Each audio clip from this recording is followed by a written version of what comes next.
Absolutely, we are here today because we demand an immediate ceasefire in Palestine. It has to happen, and it has to happen now.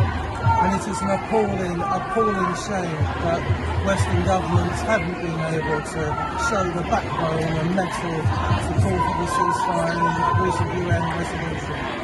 I'm here today really to express my complete horror at the way the Palestinian people have been treated and my government's culpability in ensuring that this atrocity continues. This is only the second time I've protested in my life, but now's the time to do it, I think.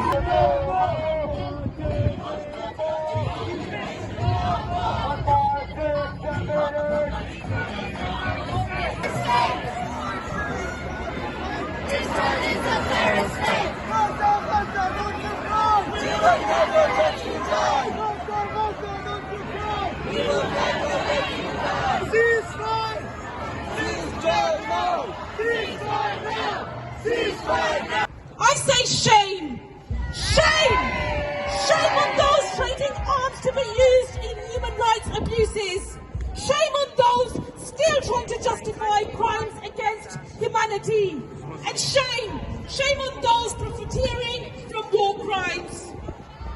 I'm really pleased to introduce our next speaker, who's been a consistent voice for peace, a consistent advocate for peace in Parliament. Please welcome John MacDonald, MP for Hazen, Harlington.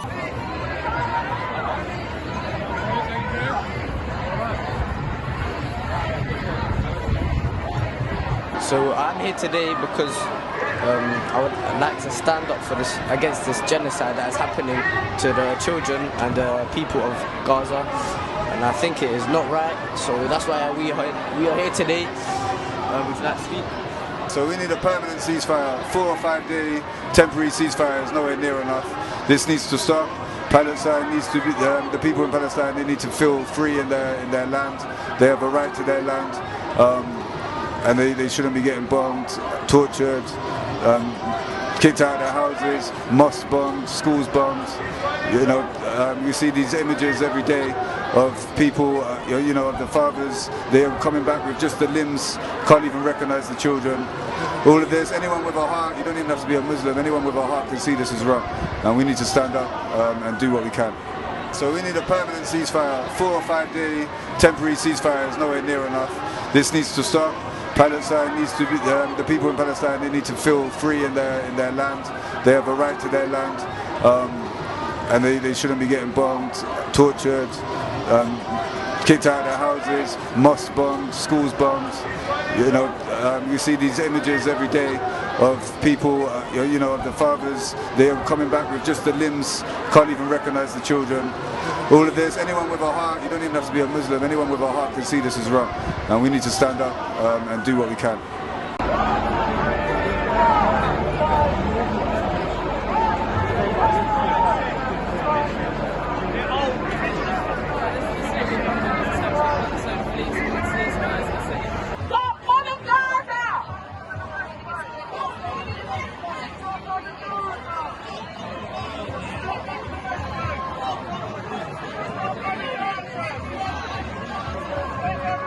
Palestinian protest because I'm human, and that's the main thing. Because there are people at home sitting behind their TVs watching what's going on in this world. It's not right. You can't sit at home and look at people dying, children, babies dying, and not be here and show. If you're sitting at home right now, you're not human. You've got to show your humanity. There are children and dying every day. What if your children were dying? You've got to just remember to stay human in this corrupt world. Free Palestine. The day after every single member of the UN Security Council votes for a ceasefire, except for two. One is the British government, which abstained on that vote.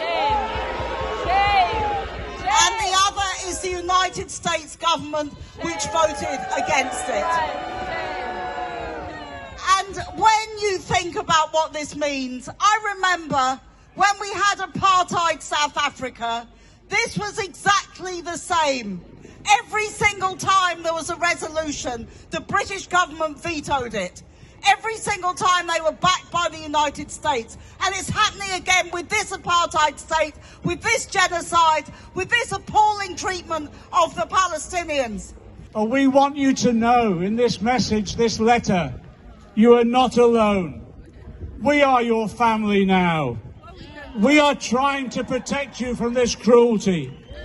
We are trying to halt the crimes being committed against you.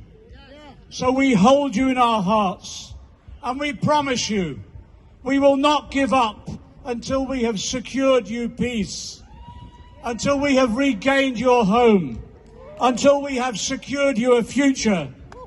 And our love and solidarity is with you. We will not vote for the genocide condoners. Enough is enough.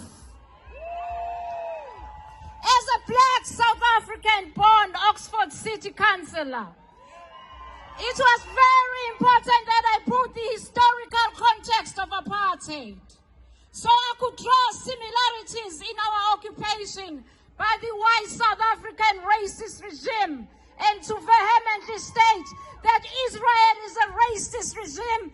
It is an apartheid state. We call for permanent ceasefire, peace talks, end the occupation, stop the genocide, free Gaza now, no ceasefire, no vote.